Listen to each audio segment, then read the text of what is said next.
Ortho para ratio. We'll start with ortho para ratio. Ortho para ratio क्या है साहब? अगर बेंजीन रिंग पर कोई ERG लगाओ और नया इलेक्ट्रोफाइल आए तो वो ऑर्थो और पैरा पर आता है. क्यों? तो थ्योरेटिकली जब नया इलेक्ट्रोफाइल आया है तो इससे ऑर्थो और एक ऑर्थो इधर भी हो सकता है और पैरा पर आना चाहिए. तो theoretically ortho para ratio should be 2:1. This is theoretically. Theoretically, ortho para ratio should be 2:1 because there are two ortho positions and one para position. But practically,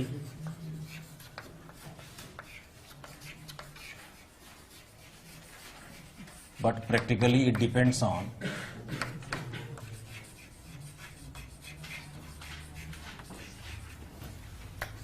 तीन बातों में डिपेंड करता है. आई इफेक्ट ऑफ ERG, जो पहले से present ERG है उसके आई इफेक्ट पर, उसके अलावा साइज ऑफ ERG, उसके अलावा साइज ऑफ इलेक्ट्रोफाइल.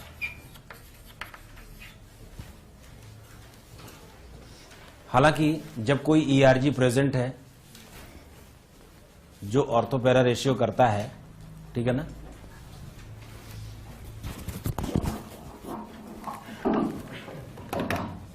कोई ERG प्रेजेंट है जो ऑर्थो पैरा रेशियो करता है, मतलब ऑर्थो और पैरा पोजिशन पे नए इलेक्ट्रोफाइल को ले आता है, तो थ्योरेटिकली उसको ऑर्थो और पैरा 2:1 होना चाहिए था. लेकिन प्रैक्टिकली वो कई बातों पे डिपेंड करता है. एग्जांपल के लिए जरा बोर्ड की ओर देखें. अगर मान लें कि हमने एक ग्रुप लिया हुआ है O-, बेंजीन पर एक O- ग्रुप लगा हुआ है, आप बताएं इसका इलेक्ट्रॉनिक इफेक्ट क्या है? +M और +I. ये बड़े रेयर होते हैं +M +I. तो जहां तक M की बात है, जहां तक +M की बात है, ये इलेक्ट्रॉन डेंसिटी को ऑर्थो और पैरा पर बढ़ाएगा और इक्वली बढ़ाएगा because M is distance independent. But what about I? I is distance dependent and electron density will increase at ortho position due to +I but not at para position. So which position is more electron dense? Tell me. Ortho. और ये छोटे size का भी steric का भी problem नहीं है, इसलिए जब भी कभी ऐसा कोई ग्रुप लगा होगा तो ऑर्थो पर मेजर होगा और पैरा पर लेस होगा. It is ortho is more than para. जरा इसे इधर की ओर एग्जांपल देख लो. मान लीजिए हमने कोई ऐसा एग्जांपल ले लिया NH2. बताओ इस ग्रुप का क्या नेचर है? +M greater then -I. तो +M ने तो इलेक्ट्रॉन डेंसिटी को ऑर्थो और पैरा पर इक्वली बढ़ाया है, लेकिन -I ने क्या किया है? ऑर्थो पर कम कर दिया. जब -I ने ऑर्थो पर कम कर दिया तो इलेक्ट्रोफाइल किस पोजीशन पर प्रीफरेबली आना पसंद करेगा? पैरा. तो para major as compare to ortho. Most of the times we'll encounter with this kind of group where +M is greater than -I. ठीक है ना? जैसे बताना इसमें, बोलो पैरा. ज्यादातर हमें ऐसा ही ग्रुप मिलेगा. बताओ यही हो जाएगा. अच्छा एक और बताओ R वाला. अभी आप लिखे ना, देख के बताइए. R है, क्या इफेक्ट है बोलो? प्लस हाइपर कंजुगेशन और +I. ठीक है ना? बात समझ में आ रही? इलेक्ट्रोफाइल आएगा. इसके लिए ये है कि if R is methyl then ortho is slightly more than para. Slightly मतलब ऐसे 52, 48, 53, 47 इस टाइप का है. ठीक है ना? लेकिन जैसे जैसे R बड़ा होता जाएगा साइज में, बात समझ में आ रही है, पैरा बढ़ता जाएगा. किस वजह से? स्टेरिक हिंड्रेंस की वजह से. ठीक है? या फिर मान मान लो कि हमने लिया है OH, जो बेसिक मीडियम में O माइनस ही बन जाए और ऑर्थो के मेजर होना चाहिए था, ऑर्थो मेजर होना चाहिए था, लेकिन हमारा इलेक्ट्रोफाइल ही बहुत बड़े आकार का है, डाइएजोनियम वगैरह इस टाइप का, तो ये पैरा पर अटैक प्रीफर करता है। अगर इलेक्ट्रोफाइल की साइज बड़ी है तो पैरा, अगर ERG का साइज बड़ा है तो पैरा, या फिर अगर ERG माइनस आई रखता है प्लस M के साथ तो पैरा। बात समझ में आ गई? सबको समझ में आया? अब नोट करो। ये तो ये था कि जब एक ग्रुप पहले से प्रेजेंट है और दूसरे को आना है तो ऑर्थो पर आए या पैरा पर आए या मेटा पर आए, हमने सीख लिया। अब अगर डाई सब्स्टिट्यूटेड बेंजीन हो और third electrophile wants to come, then at which position and which group already present?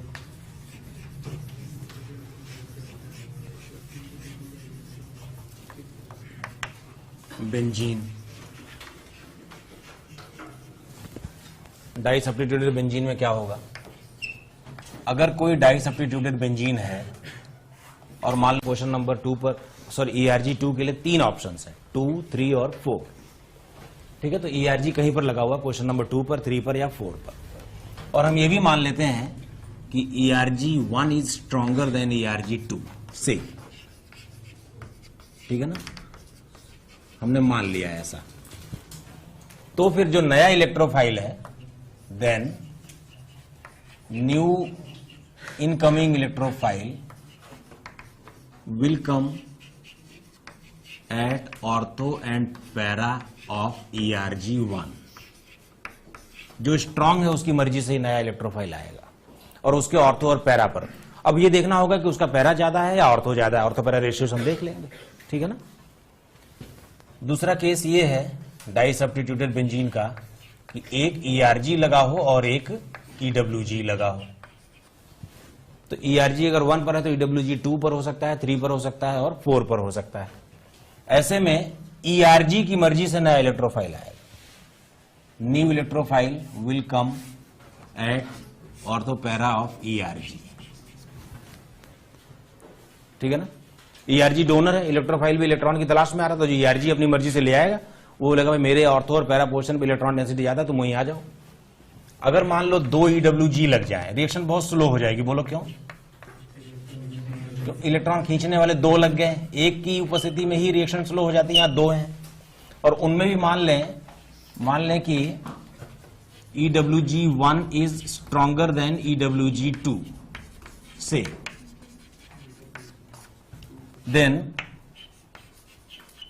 New electrophile comes at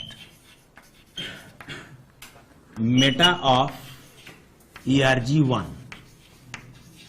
जरा लॉजिक समझो, ERG1 स्ट्रांग है तो वो अपने ऑर्थो और पैरा को ज्यादा बर्बाद करेगा, तो उसका मेटा ज्यादा सुरक्षित होगा एज पर the electron density is concern. देखो बेंजीन रिंग में EWG की प्रेजेंस में, ये मैंने गलती कर दी क्या?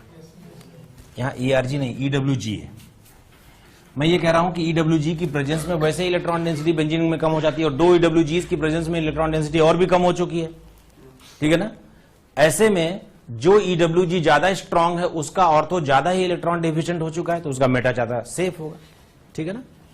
चलो जरा मैं एग्जांपल लिखता हूं, आप पहले कर लीजिए, फिर बाद में लिखेंगे। आप बताएं भाई, कोई 2 ERG सजेस्ट करें, एक स्ट्रांग एक वीक। बोलो। OCH3 और CH3, तो 3 इसकी संभावनाएं, 3 तरह की इसके आइसोमर्स बन सकते हैं, पोजिशनल आइसोमर्स। क्यों? अब मुझे बताया जाए किसकी मर्जी से इलेक्ट्रोफाइल आएगा? क्यों? OCH3 प्लस M इफेक्ट रखता है, स्ट्रांग है, उसी की मर्जी चलेगी, ठीक है ना? गोस्वामी तुलसीदास ने कहा था कि जो बलवान होता है वो समर्थ को नहीं दोष गोसाई। चलो अब बताओ इसका नेचर क्या है? Plus M greater than minus I, तो पैरा मेजर या ऑर्थो मेजर? पैरा मेजर, तो पैरा पर ये मेजर होगा और ऑर्थो पर माइनर होगा। मैं एरो का साइज कम ज्यादा बना रहा हूं, इसमें भी वही होगा। क्यों? इसमें पैरा ब्लॉक्ड है तो एक ही पोजीशन बच रही है सिर्फ, ठीक है? चलो मैं दूसरे एग्जांपल भी लेता हूं, आप नोट कर लें।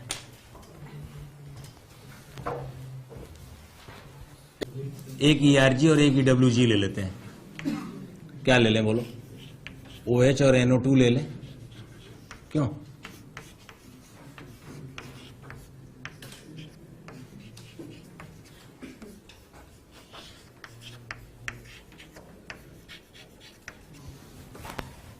The 3 positional isomers. बताओ किसकी मर्जी से इलेक्ट्रोफाइल आएगा? OH, क्योंकि OH डोनर है। उसका इफेक्ट क्या है? Plus M greater than minus आई।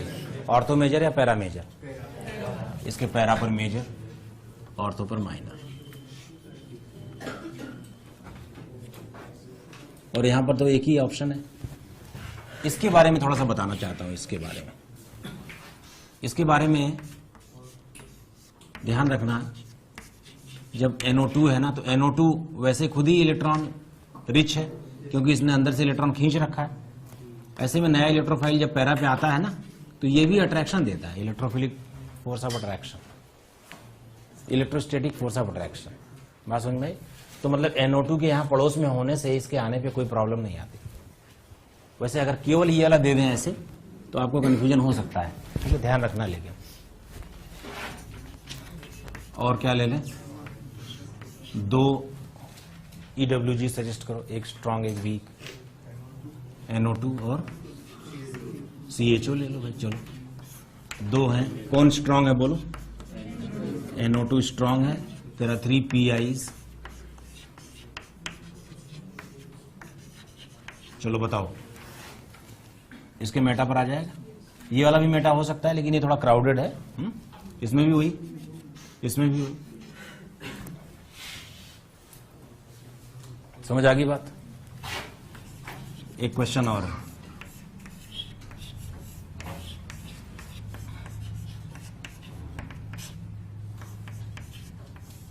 बताओ कौन सी रिंग पर आएगा? लेफ्ट या राइट? लेफ्ट पर। लेफ्ट में भी कहां? मेजर कहां? पैरा पर। और माइनर कहां? ये क्वेश्चन जेई में भी आया है। उन्होंने यहां ब्लॉक कर दिया, मिथाइल ब्लॉक कर दिया, नंबर लिखा 1 2 3 4, और फिर बोला कि कहां पर मेजर प्रोडक्ट बनेगा, तो 2 था।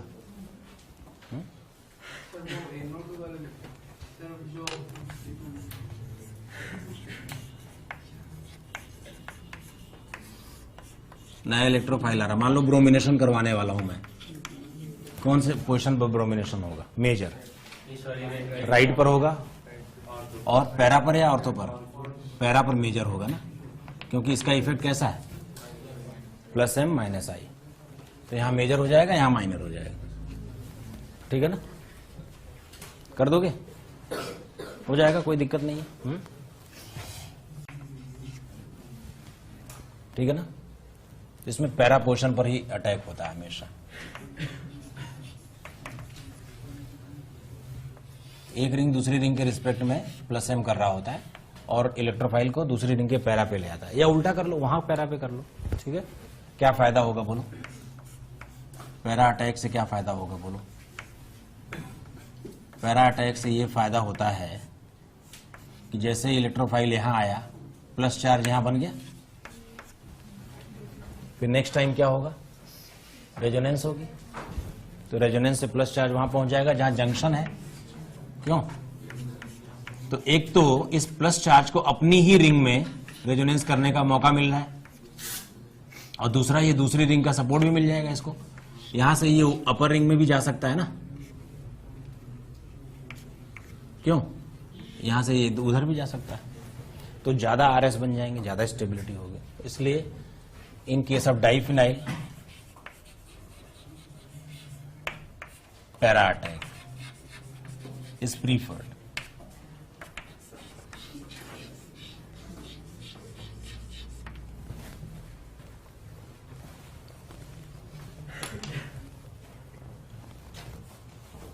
डाइफिनाइल में पैरा अटैक प्रीफर्ड होता है।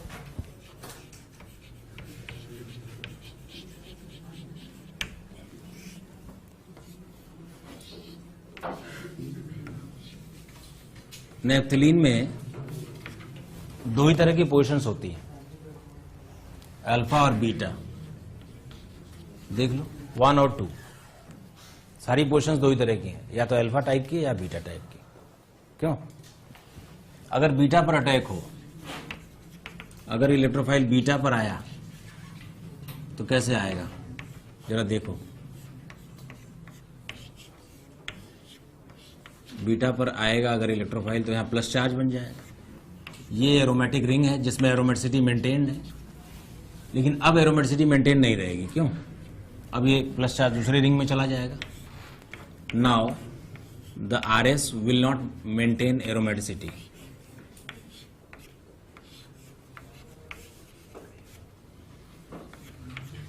और उसके बाद आगे जितने भी RS बनने हैं वो बन जाएंगे। अगर अटैक अल्फा पोजीशन पर हो तो इलेक्ट्रोफाइल अटैक्स एट अल्फा, तो क्या होगा?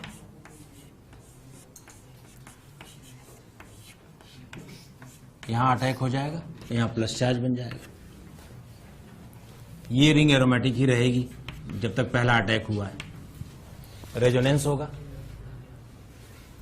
रेजोनेंस से प्लस चार्ज स्टेबिलाईज होने लग जाएगा, और अभी भी एक रिंग की एरोमेटिसिटी मेंटेन है। क्यों? अभी भी ये एरोमेटिक है, और आगे रेजोनेंस होगा। जितने RS बीटा अटैक में बने थे उतने ही RS अल्फा अटैक में भी बनेंगे, लेकिन इसमें एक फर्क है। क्या? इसमें 2 RS ऐसी हैं जब एक रिंग की एरोमेटिसिटी मेंटेन है, जबकि उसमें केवल एक ही RS ऐसी थी। Which attack will be preferred, do you think? Alpha attack is preferred.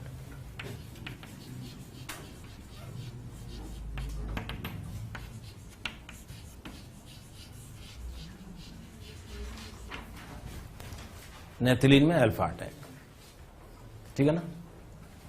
एक और केस ले लेते हैं, एंथ्रासीन। पहले भी इसका जिक्र हुआ है। एंथ्रासीन में पोजीशन की नंबरिंग ऐसे करते हैं, देखो 1 2 3 4 5 6 7 8, और बीच वाली रिंग में 9 और 10। अगर मान लो हमने किसी टर्मिनल रिंग पर अटैक करवा दिया, इलेक्ट्रोफाइल का अटैक हो गया मान लो 8 पर, 8 5 1 और 4 एक ही जैसे कार्बन से।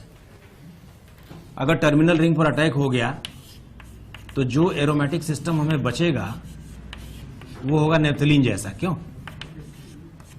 हाँ ना बोलो। ये एक नेफ्थलीन जैसा है। RE बताओ कितने? RE इज 61 किलो कैलोरी, बता रखा है मैंने आपको। अगर अटैक सेंट्रल रिंग पर हो गया, एट 9 या 10 पर हो गया, मान लो 9 या 10 पर अगर अटैक हो गया तो क्या होगा? ये प्लस चार्ज रेजोनेंस के द्वारा यहां आ जाएगा, और 2 अलग अलग रिंग्स जो है वो एरोमेटिक हो जाएगी। तब 36 इसके लिए और 36 इसके लिए, टोटल RE कितना हो जाएगा बोलो? 72। ज्यादा स्टेबल कौन सी पोजीशन? इसलिए पॉलीसाइक्लिक रिंग जिसमें कई सारे बेंजीन रिंग्स हो, पॉलीसाइक्लिक रिंग वाला कंपाउंड हमेशा इलेक्ट्रोफाइल का अटैक इस तरह से करवाना चाहता है ताकि उसके पास सेपरेट बेंजीन रिंग्स बची रह जाए। बात समझ में आ रही है? क्यों?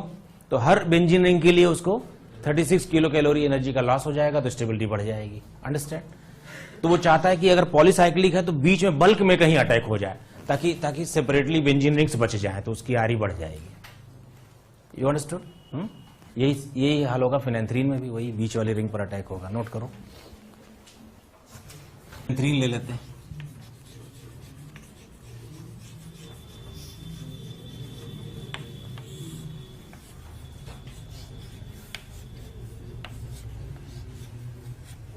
इसमें भी यही है। हाँ बेटे, इसमें भी ऐसे ही 1 2 3 4 5 6 7 8 और 9 10। तो अटैक प्रीफर्ड होता है किस पर? 9 या 10 पर। तो उससे क्या होगा? 2 रिंग सेपरेटली बच जाएंगे। अच्छा, फिनेंथ्रीन की रेजोनेंस एनर्जी एंथ्रासीन से थोड़ी ज्यादा होती है। चेक करना, एक अटैक कराने के बाद जो प्लस चार्ज बनेगा उसको पूरे सिस्टम पर रेजोनेंस करवाना, तो इसमें एक RS ज्यादा बनता है as compare to number of RS in case of anthracene. ठीक है, ये स्टेबल भी ज्यादा है, इसकी RE भी ज्यादा है। क्लियर है? लेकिन सेंट्रल रिंग पर अटैक होता है। अगर पिरिडीन ले लें तो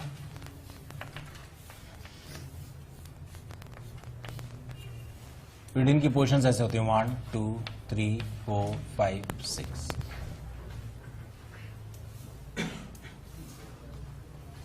तो इसमें 3 पर अटैक प्रीफर्ड होता है।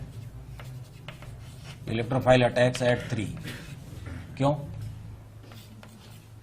3 पर जब ये अटैक करेगा, आपको तो पता है पिरिडीन में नाइट्रोजन लोन पेयर लोकलाइज्ड है, यानी कि इसमें प्लस चार्ज को कोई प्लस एम स्टेबिलिटी नहीं मिलने वाली। तो जैसे ही यहां पर इलेक्ट्रोफाइल अटैक करेगा, प्लस चार्ज इधर बन जाएगा, ठीक है ना। जब रेजोनेंस होगी तो क्या होगा, प्लस चार्ज यहां आ जाएगा। प्लस चार्ज नाइट्रोजन पर अवॉइड किया जाता है, क्योंकि पॉजिटिव चार्ज अगर कम इलेक्ट्रोनेगेटिव एलिमेंट के ऊपर हो तो ज्यादा स्टेबिलिटी रहती है। इस तरह से ये नाइट्रोजन को अवॉइड कर सकता है, ठीक है ना। रेजोनेंस स्टेबिलिटी तो रहेगी, बट नाइट्रोजन इज अवॉइडेड। तो इसलिए 3 पर अटैक करना ठीक रहता है। यही पायरोल होता तो नाइट्रोजन को अवॉइड करने की जरूरत नहीं है, क्योंकि नाइट्रोजन का लोन पेयर रेजोनेंस में शामिल है। ये हो जाएगा 1 2 3 4 5। तो इसमें अटैक 2 पर होता है।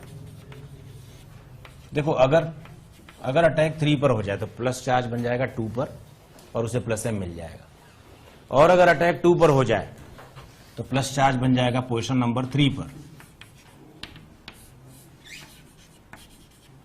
तो आप जरा मुझे बताएं, अगर 3 पर अटैक होता है तो प्लस चार्ज 2 पर बनता है और प्लस एम मिल जाता। अगर 2 पर अटैक होता है तो प्लस चार्ज 3 पर बनता है और अब भी प्लस एम मिल रहा है, और बल्कि आरएस भी ज्यादा हो रही है। क्या? तो ज्यादा स्टेबल केस कौन सा है? प्लस एम तो डिस्टेंस डिपेंडेंट होता नहीं कि पास वाला प्लस एम ज्यादा अच्छा होता था, ठीक है ना। तो उसके साथ साथ क्या हुआ, इसको आरएस भी मिला, ठीक है ना। तो 2 आरएस भी इसमें मिल गया, इसलिए 2 वाला अटैक प्रीफर्ड होता है।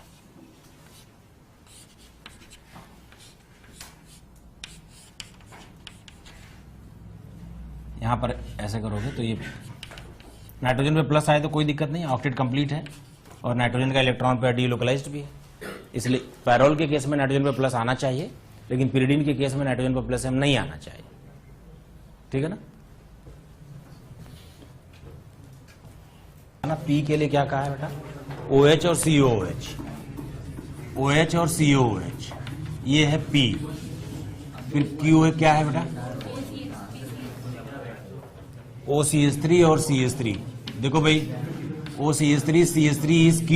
Boys pay attention. और एक है C डबल बॉन्ड O, ऐसे है, फिनाइल बेंजोएट है ये, ठीक है ना। इसका नाम रखा आर। ये बड़ा सा क्वेश्चन बनाया, हिंदी में अलग, अंग्रेजी में अलग, ऑप्शंस भी बड़े बड़े 2 पेज में बनाया रियल पेपर में। क्वेश्चन ये था कि the compounds P, Q and S, sorry R नहीं भाई, S है, P, Q and S were respectively subjected to nitration using HNO3H2SO4 mixture. The major products in each case. बताओ, NO2 लगाना है, इसमें कहां लगाऊं बोलो? ऑर्थो पर। इसमें कहां लगाऊं? ऑर्थो पर। किसके ऑर्थो पर? OCH3 के या CH3? इसमें कहां लगाऊं? लेफ्ट या राइट? राइट में भी कहां? पैरा पर या ऑर्थो पर? आप बताएं, अगर आपने सिर्फ यही वाला सॉल्व कर लिया तो भी आंसर मिल जाएगा। एक ऑप्शन ऐसा है, सही ऑप्शन में करेक्ट आंसर वो तभी मिल जाएगा, ठीक है ना। तो जो मेहनत करने वाले हैं वो तीनों सॉल्व कर लें, जो आलसी हैं वो केवल एक सॉल्व कर लें। सिंपल क्वेश्चन था, लेकिन वो देख के ऐसा लग रहा था हिंदी वाला, मतलब अंग्रेजी, वो हिंदी इंग्लिश दोनों में आता है ना, तो इंग्लिश में पहले पूरा उन्होंने छापा सारा कुछ, फिर उसी क्वेश्चन को हिंदी में तो 2 पेज में छपा था ये क्वेश्चन। हम लोगों ने भी इसको स्क्वीज करके आधे पेज में छापा हुआ है, बड़ी बड़ी स्ट्रक्चर्स बना के। मैं भी सोच रहा हूँ ऐसे डरावना बना दो, एक पूरा 1 पेज का ऐसा।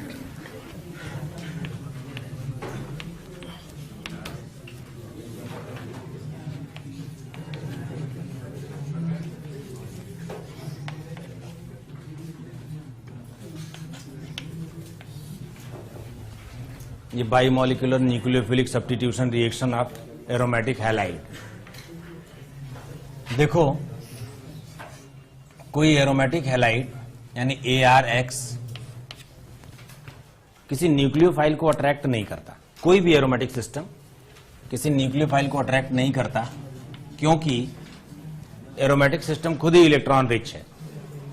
सो electron rich system will not attract any electron rich reagent under normal circumstances. लेकिन अगर आपने बहुत हाई टेम्परेचर और प्रेशर ले लिया और आप जबरदस्ती चाहते हैं कि नहीं भाई न्यूक्लियोफाइल को इस पर अटैक करना ही चाहिए, ठीक है ना, तो अंडर ड्रास्टिक कंडीशंस ये न्यूक्लियोफाइल यहां अटैक करेगा।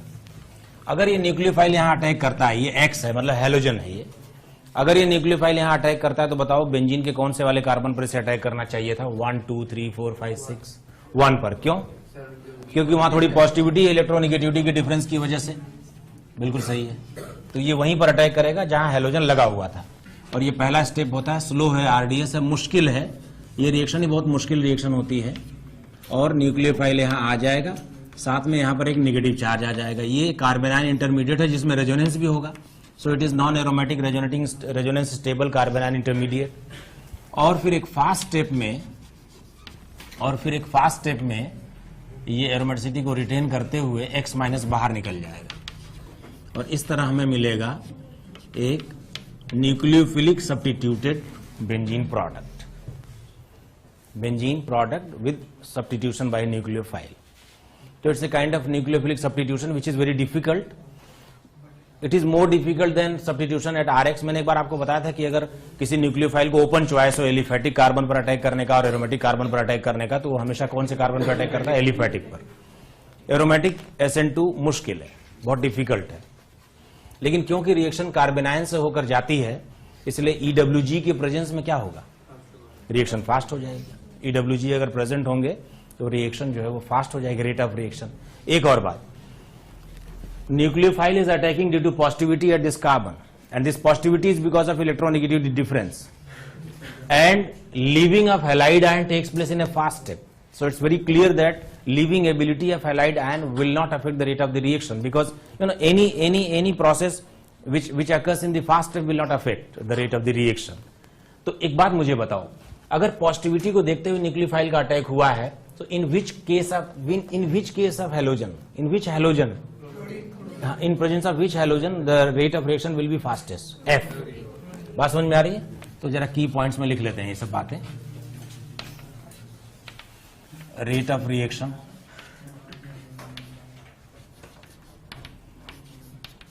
ARF के लिए ज्यादा फास्ट होगा as compare to ARCl, then ARBr, then ARI. And leaving ability of X minus will not affect the rate. क्यों? Why? Tell me why. Leaving ability of X minus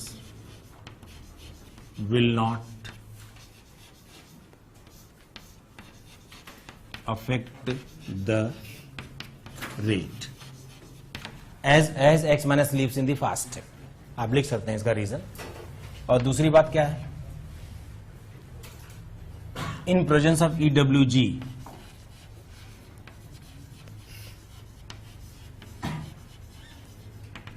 बताइए rate of reaction क्यों बढ़ जाएगा? Why rate is increased? Because intermediate carbon ion will get stabilized. ठीक है ना? तो जो रिएक्शन बहुत डिफिकल्ट कंडीशंस में होती हैं, जैसे कि एक रिएक्शन है क्लोरोबेंजीन की, chlorobenzene on reaction with NaOH, it reacts at 360 degree centigrade, कुछ ऐसे 100 to 200 एटमॉस्फेरिक प्रेशर, ऐसे कुछ ले लेते हैं। कंडीशंस थोड़ा बहुत वेरी कर सकती है। तो बहुत ही ड्रास्टिक कंडीशन में ये पहले ONA बनता है और बाद में जब हम इसको एसिडिफाई करते हैं तो फिनॉल बन जाता है। ये फिनॉल बनाने का डोज प्रोसेस भी है। ये एक इंडस्ट्रियल प्रोसेस हुआ करता था फिनॉल बनाने का, लेकिन अब फिनॉल बनाने के इससे भी बेहतर प्रोसेसेस हैं इंडस्ट्रियली। अगर मान लो हम इस पर एक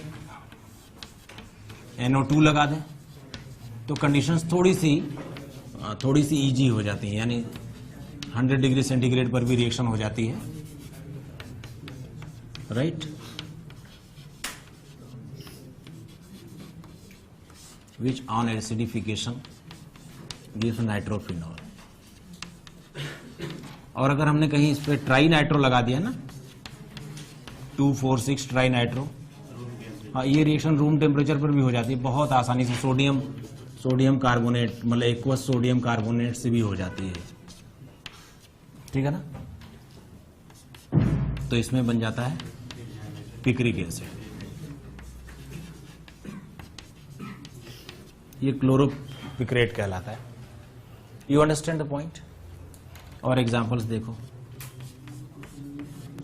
मुझे एक बात बताओ, Cl लिया है, एक जगह NO2 लिया है, MEO माइनस Na+, ये है न्यूक्लियोफाइल, 1 इक्विवेलेंट लिया है, हीटिंग भी कर रहे हैं, बगैर हीटिंग के रिएक्शन नहीं होती। बोलो कौन सा वाला Cl जाना चाहिए, लेफ्ट वाला या राइट वाला? क्योंकि लेफ्ट वाले को NO2 का सपोर्ट है, -M का।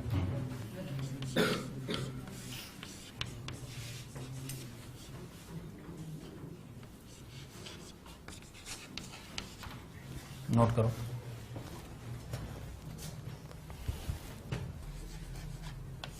बताना जरा। KCN लिया, हीटिंग कर रहे हैं, बोलो CN हो जाएगा।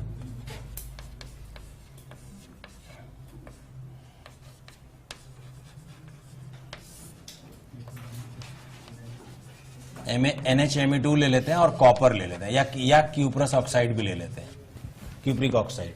ये जो हाइड्रोजन यहां पर है ना, उसको निकाल देगा, डिहाइड्रोजिनेट कर देगा इसको, ठीक है ना। तो यहां बन जाएगा NMe2। पहले ये NH+Me2 बनाएगा, लेकिन उस H+ को कॉपर जो है वो डिहाइड्रोजिनेट करके निकाल देगा, ठीक है ना।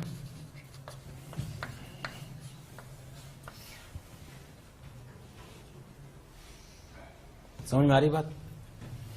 अगर मान लीजिए हमने यहाँ Me, यहाँ ब्रोमो, यहाँ H लिया है, यहाँ F लिया है और NO2 का सपोर्ट भी है इसको, और PHS-K+ लिया, DMSO सॉल्वेंट है, मतलब SN2 का पूरा सीन बना रखा है। बताओ कौन सा वाला हैलोजन निकल के जाएगा? F निकाल के SN2AR करना चाहिए इसको, या Br निकाल के नॉर्मल SN2 करना, ठीक है ना। क्या क्यों हाँ, एलिफैटिक रिएक्शन। अच्छा, इसमें फिर वो भी होगा, इन्वर्जन ऑफ कॉन्फ़िगरेशन होगा, SPH यहाँ आ जाएगा और H जो है बाहर आ जाएगा, ठीक है ना। और ये F पड़ा रहेगा यहाँ। देखो ये कंफ्यूजन के लिए दिया गया कि NO2 का सपोर्ट भी है, SN2AR कर ले। ये क्वेश्चन JEE में आ चुका है, ये 2008 में आया था, ठीक है। So whenever there is open choice for any nucleophile to attack on aliphatic carbon और aromatic carbon through SN2, it will prefer to attack at aliphatic carbon, ठीक है ना।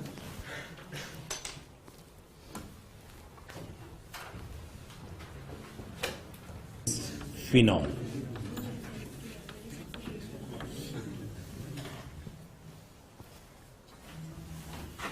इसको ऐसे शो करते हैं,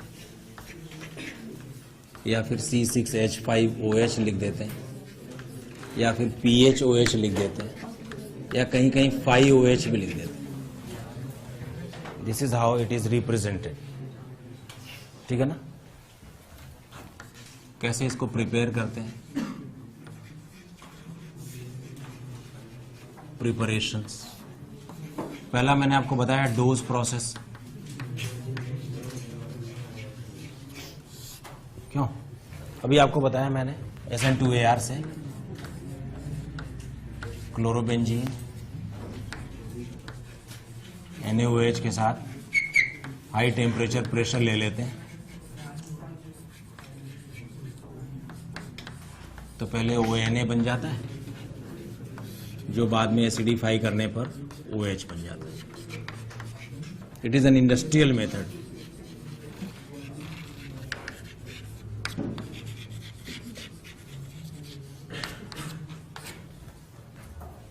It is an industrial method for the preparation of phenol. एक है ग्रिग्नार्ड से, कैसे बनाएंगे? बेंजीन से शुरू करके कैसे बनाएंगे बोलो? Br2Fe ले लो तो ब्रोमोबेंजीन बन जाएगा।